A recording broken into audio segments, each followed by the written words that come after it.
Happy Spot Family, selamat pagi, selamat tahun baru 2021. Puji Tuhan ya, kita bisa melewati tahun 2020. Satu tahun telah kita lalui dan kini kita akan menjalani tahun 2021. Tentunya banyak hal yang terjadi yang kita alami di tahun 2020. Baik itu hal yang menyenangkan maupun hal yang tidak menyenangkan. Ada pergumulan yang sudah dijawab, mungkin ada yang belum mendapat jawabannya.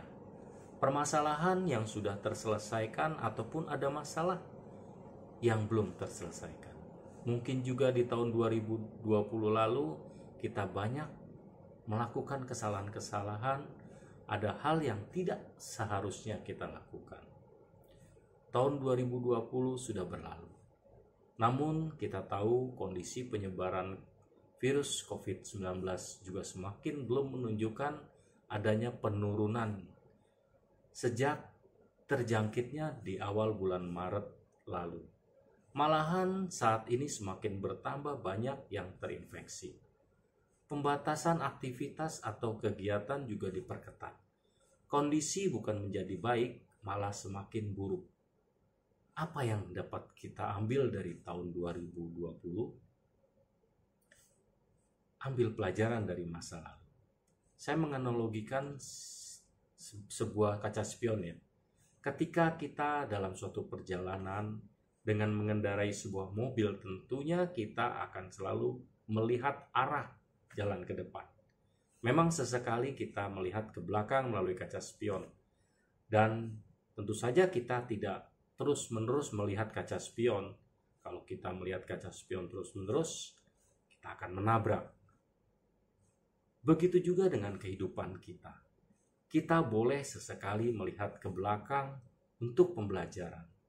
Belajarlah dari pengalaman yang sudah kita alami.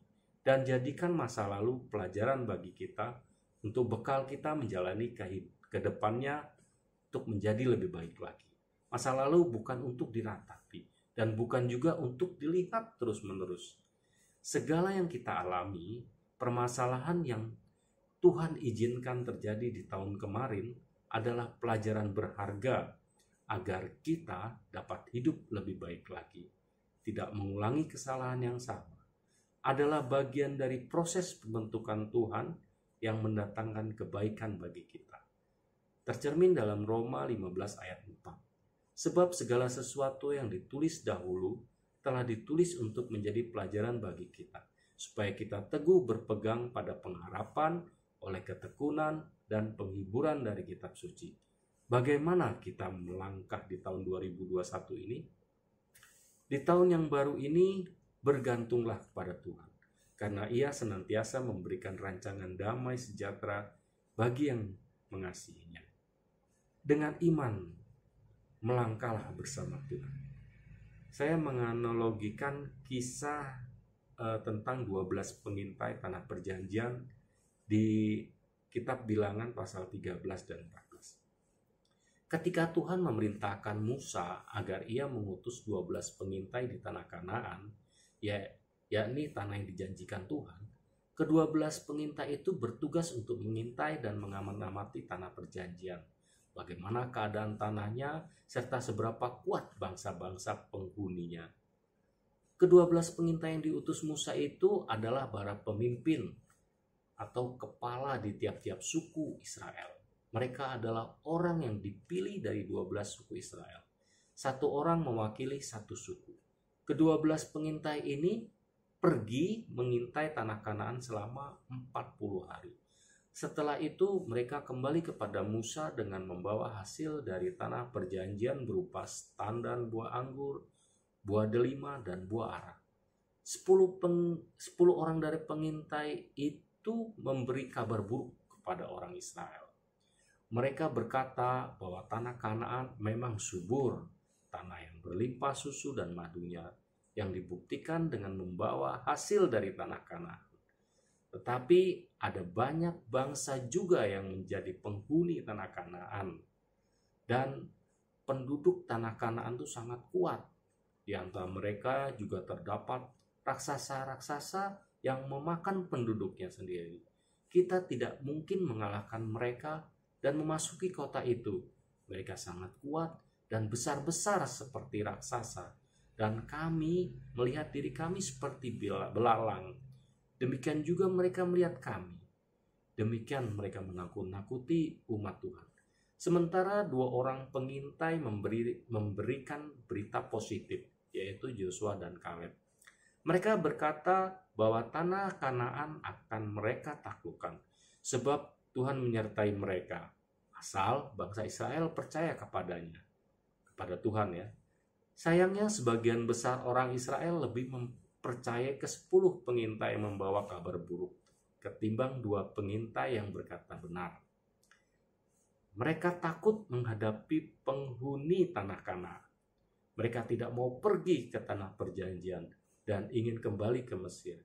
Akibatnya bangsa Israel memberontak kepada Tuhan.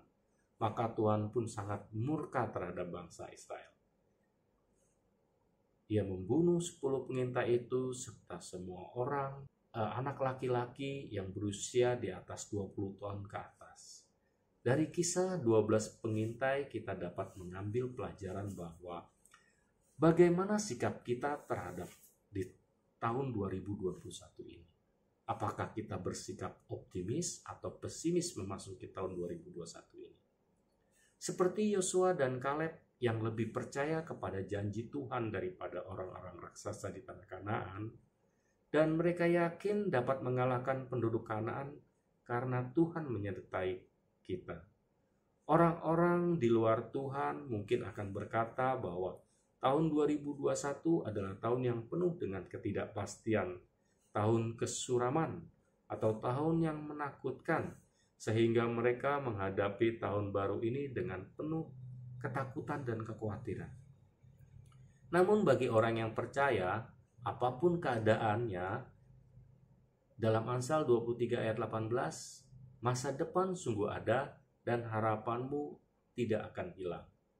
Kita harus percaya bahwa Tuhan telah berjanji memberikan yang terbaik bagi anak-anaknya.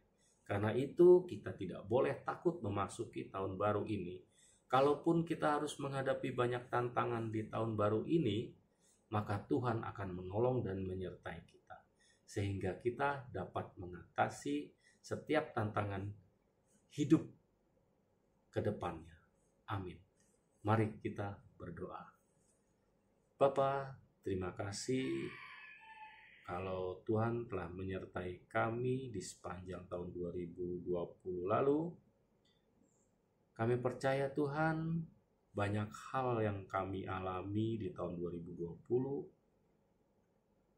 Biarlah itu menjadi pelajaran yang berharga bagi kami untuk kami melangkah ke depannya di tahun 2021. Kami percaya Tuhan, di tahun 2021 ini Tuhan telah mempersiapkan hal yang baik bagi kami.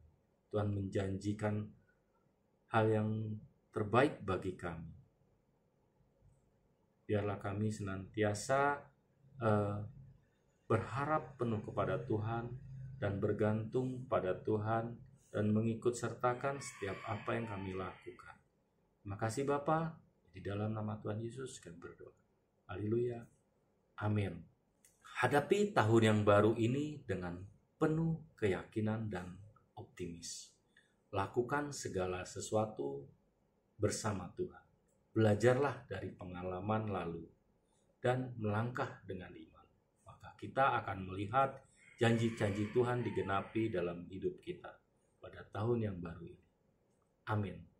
Tuhan Yesus memberkati.